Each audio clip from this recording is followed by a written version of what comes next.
श्रद्धेय नेताजी के जन्मदिन के उपलक्ष्य में हो रहे कार्यक्रम की अध्यक्षता कर रहे साथी जंग बहादुर जी, आज के कार्यक्रम के मुख्य अतिथि राष्ट्रीय सचिव समाजवादी पार्टी विधायक कालापुर माननीय त्रिभुवन जी और यहाँ पर उपस्थित सभी लोगों को माननीय नेताजी के जन्म दिवस के इस कार्यक्रम की हम बहुत बहुत बधाई देते हैं। बहुत बहुत शुक्रिया, बहुत बहुत धन्यवाद।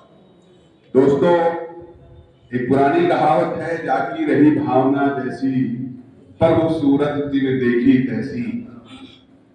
माननीय नेताजी को देखने का सबका अलग अलग नजरिया है और अपने अपने इंटरेस्ट से सब लोग देखते हैं। देश की राजनीति में जो दौर चला है, जिस दौर से नेताजी का उद्भव हुआ है और जहां तक पहुंचे हैं, अगर स्टेप बाय स्टेप देखिएगा तो बड़ा अद्भुत है। आज के दिन में यह संभव नहीं है। जिस तरह से प्राइमरी के शिक्षक से देश के रक्षा मंत्री तक का नेताजी का सफर है, वो सफर बड़ा ही अद्भुत है और एक बैकवर्ड हिस्से से आकर पश्चिम हिस्से से, पश्चिम वाला इलाका जो हम लोग पूर्वांचल के हैं, वो हमसे और जटिल और जकड़न भरा इलाका है। उस इलाके से निकल के सबाब तक पहुंचना, ये नेताजी की बहुत बड़ी कामयाबी है। कोई आदमी कई बार सांसद बने, कई बार मुख्यमंत्री बने, ये उनकी निजी उपलब्धि है, लेकिन नेताजी सोचते कैसे थे? हम आप अम्बेडकर नगर में समाजवादी पार्टी के कार्यकर्ता हैं, तो जरूर इस बात को सोचना होगा और इस बात को भी सोचना होगा कि हम ये चुनाव जीतने हारने के लिए ही खाली राजनीति नहीं किया जा रहा है। समाजवादी एक आंदोलन का नाम है। समाज में सबको बराबरी का अधिकार मिले, सबको जीने का अधिकार मिले, सम्मान मिले, समाज में भाईचारा रहे, सांप्रदायिकता हमारे देश में न रहे और सबको बराबर का मौका मिले। इस विचारधारा को आगे बढ़ाने का काम मुलायम सिंह यादव जी ने किया। और अगर आपको याद होगा, चंद शब्दों में मैं बताना चाहूंगा, मुलायम साहब ने, आपको याद होगा, बिहार में कई सामंती ताकतों की हत्या करके पूरे दुनिया में बैंडेड क्वीन के नाम से जो मशहूर हुई फूलन देवी, हाहाकार लग गया पूरे देश में। उठा के फूलन देवी जी को जेल में डाल दिया गया। क्या गुनाह था? अपने ऊपर हुए अत्याचार का उन्होंने सड़क पे उतर के बदला लिया।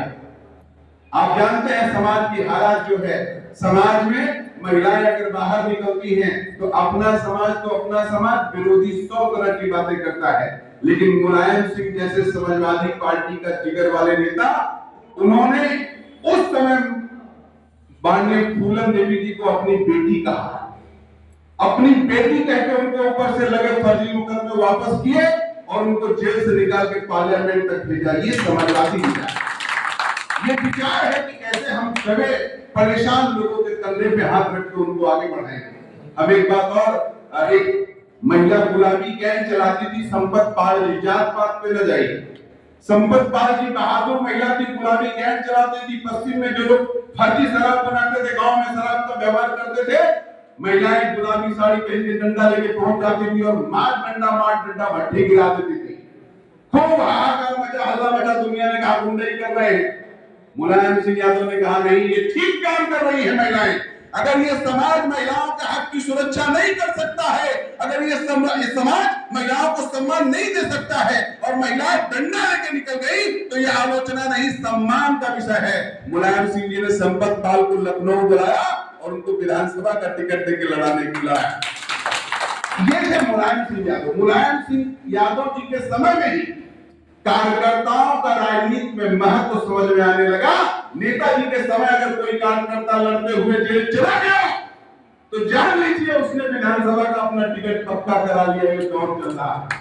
नेताजी के समय में कोई कार्यकर्ता अगर पार्टी, अभी में भाई बात सुन रहा था, साथी की लड़की की शादी थी, हमसे दूसरे लोगों ने बताया कि साथी ने शादी का मंडप पूरा समाजवादी पार्टी में बना दिया था, इतना फोटो लगा दिया, इस तरह से घर को सजाया कि लग रहा था समाजवादी पार्टी की कोई कार्यक्रम हो रहा हो, ना कि लड़की की शादी हो रहा हो। ऐसा नौजवान अगर आज मुलायम सिंह यादव होते तो कहते कि बहुत बातें, सब बातें ठीक है, लेकिन जो कार्यकर्ता इतना समर्पित है उसके लिए विधानसभा चुनाव उसकी टिकट हम पक्का कर रहे हैं।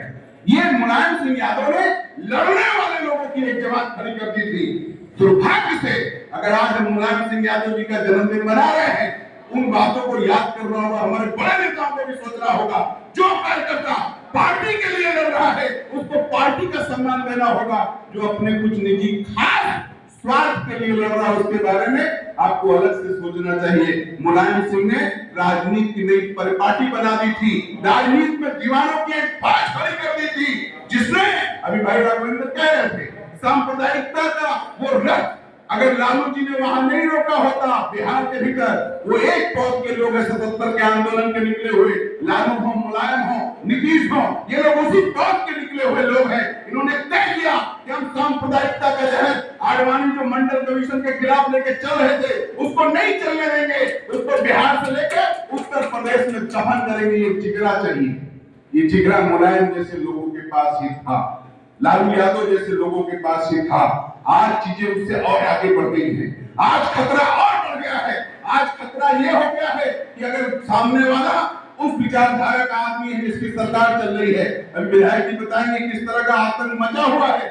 यही सैदपुर भितरी में, यही खजूरी बाजार में 4 दलित नौजवानों को फर्जी तरीके से ये कह के फंसा दिया गया कि ये लोग धर्म परिवर्तन करा रहे थे।